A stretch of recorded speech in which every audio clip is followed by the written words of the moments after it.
Você tem o quê? Um montão de Do quê?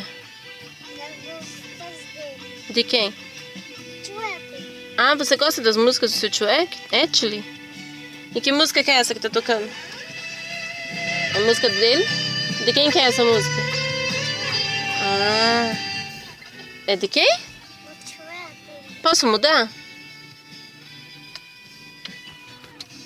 Deixa eu mudar? Posso mudar? Essa música é muito feia, as músicas dele. Ai, ai, ai. As músicas deles não são, não. Não! Vou mudar. Essa não é dele.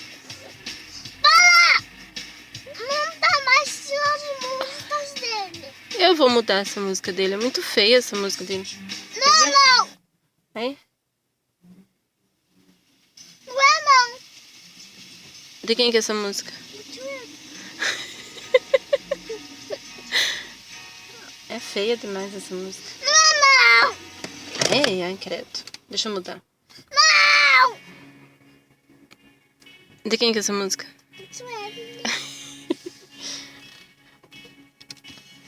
Vou mudar.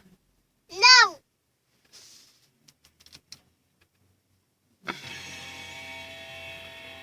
De quem que é essa música? O trap. Ai, eu também não quero essa. Vou mudar. E essa música de quem que é? O trap. Você gosta das músicas dele? Não pode tocar outra música no carro? Por quê? Porque essas músicas são legais, não assim que você falou. Ah, então tá bom. Então manda um beijo pro tio Etli. Eu tô gravando. Você nem percebeu? Manda um beijo assim, ó. Mua, bem gostoso.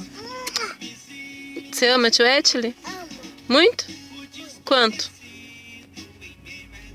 Ah, então tá bom. Tchau, tio Etli.